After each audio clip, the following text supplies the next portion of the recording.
we talk about judgments, and we try to avoid judgments of values and differences in values. So the assumption is when you have underwriters or judges, they speak for an organization. The organization speaks through individual functionaries. And you want an organization to speak in one voice.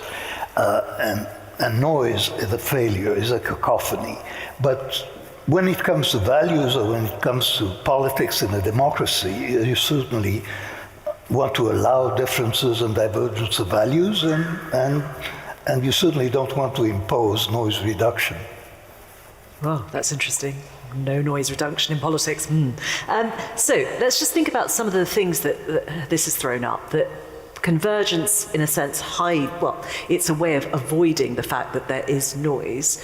Why do you think institutions like educational establishments or businesses are reluctant to confront the idea of noise beyond just wanting to get on and make any decision, whether it's good or bad?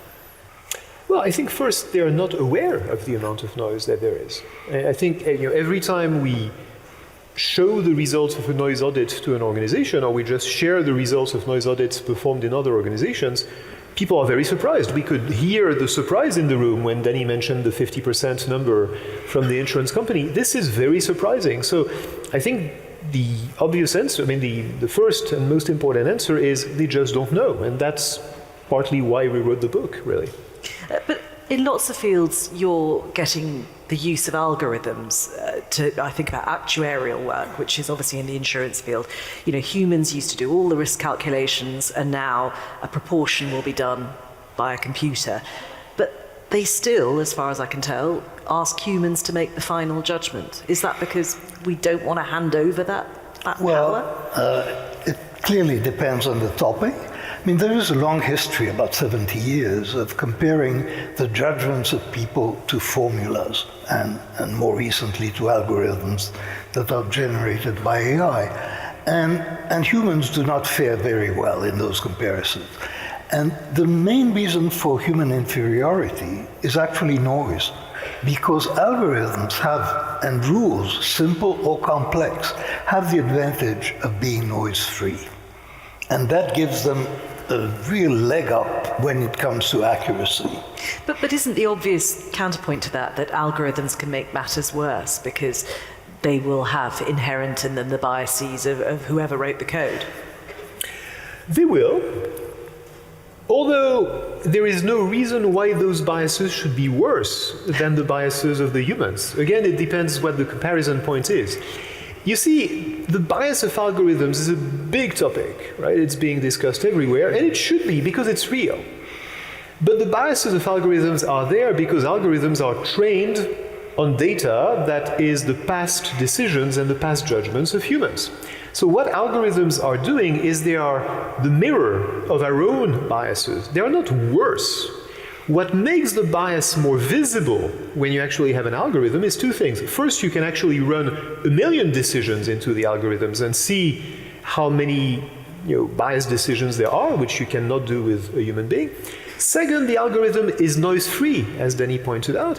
It's very consistent in its biases. So if you train your hiring algorithm and you tell the algorithm, these are all the people who've been promoted in my company, figure out what it takes to be successful in my company. And the algorithm comes back and says, you have to hire men, not women.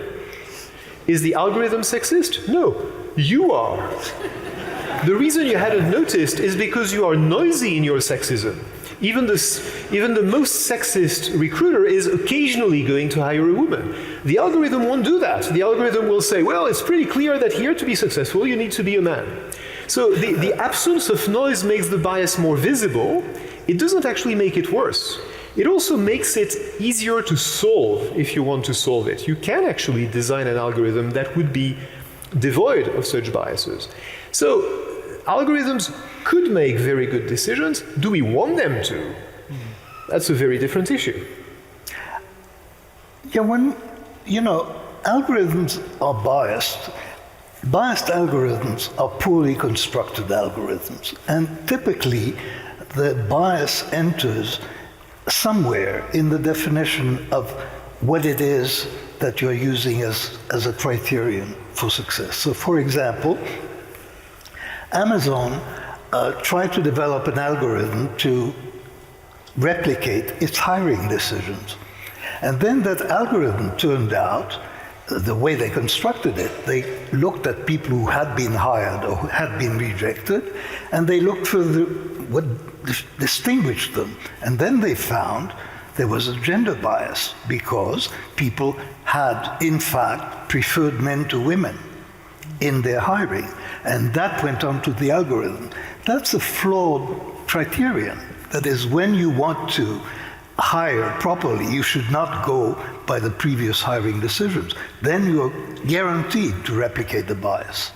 But when you do it properly, and then bias is not a necessary feature of algorithm, although, as Olivier pointed out, the biases of algorithms are always going to be more visible because they're going to be more detectable, because they're not masked by noise, whereas the biases of humans are very frequently masked by noise.